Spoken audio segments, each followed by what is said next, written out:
Hey guys, it's Rob here from CMI High Tech again, and today in front of us we have the latest offering in the KORG Volca range, the KORG Volca FM. The FM adds to the existing range of the Volca beats, keys, bass, and sample, and of course is, as the name suggests, an FM synthesizer. FM synth uses the notion of operators, which interact and modulate against one another to create the sound, essentially. The Volca FM here is a 6-operator synth. Each of these operators can be assigned to either being a carrier or a modulator. The carriers acting as a type of oscillator in FM synthesis, while the modulators, as you may have guessed, are used to interact with the carriers in different ways to create movement or modulation in the sound. Now, each of these carriers can be arranged in a whole heap of different ways called algorithms. You get this card with the Volca FM, which shows you all of the different algorithms and the way the carriers and the modulators can be arranged. And you switch the algorithm here. You have up to 32 on the Volca FM, and you can actually switch between them to get a whole heap of different sounds. So like the other Volcas in the range, the Volca FM has a MIDI input, a sync in and out, which is KORG's proprietary sync, a stereo headphone mini jack output, and a small built-in speaker on the back. So other common features include the 16-step sequencer, which can be found on all the Volca range. As well as that, you've got memory storage and recall. You just hold the memory button there and you can record and store up to 16 different patches. You can also chain together sequences as well by holding the memory button and choosing the first and last pattern in the sequence. Now, if I play through that, it's going to play through those 3 sequences that I just chose.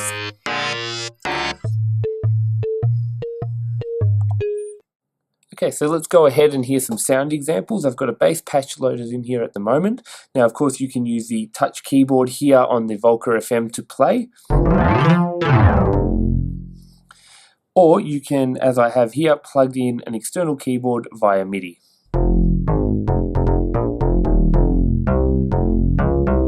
Volca FM also has all those great classic FM string sounds.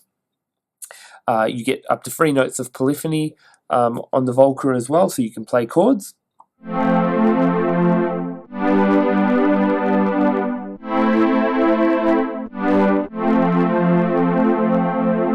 And of course, no FM synth would be complete without those classic glassy, chimey pad sounds.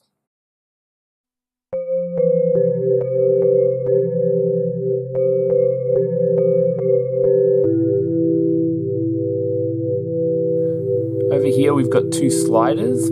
One is a transpose.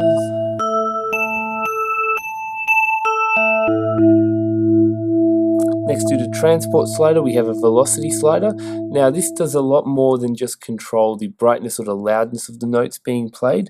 It actually has quite a dramatic effect on the timbre, depending on the algorithm selected. So we can get anything from a droney washed out sound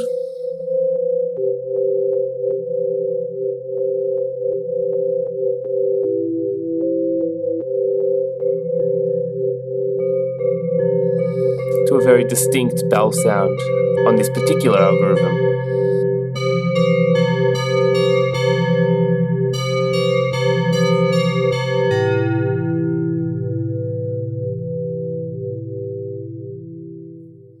One interesting function of the Volca FM is this warp active step function on pad number 10 here. If we go ahead and enable that and jump back into active step mode, what it's going to do is stretch or warp the sequence to fit over the 1 bar, even though we've taken out quite a lot of steps. And you can hear the difference here. So this is with warp active step on. And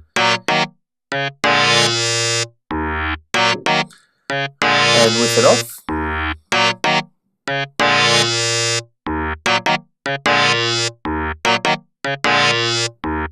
And the cool thing is that we'll wait till the end of the sequence to trigger that, depending if you turned it on or off.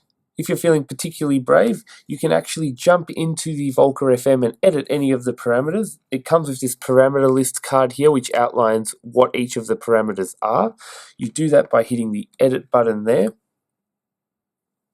choosing the parameter that you want to edit with the knob up here, and then changing its value with the slider over here. Now, again, when you get back to the default value, it will have a little LED there to let you know that you're back to the factory default. You can actually export any of your programs or patterns as well by hitting the export button when it's in edit mode. You can clone, so that means if you've got another Volca FM hooked up via the sync, you can clone the contents of this Volca FM with another one. You can also export all your sequences, just the current sequence, all programs, or the current program as well. So that's it for me today. If you've got any questions, just post them down below in the comment section. Otherwise, please subscribe if you haven't already. Share, do all that good stuff, and we'll see you next time for some more Synfy goodness.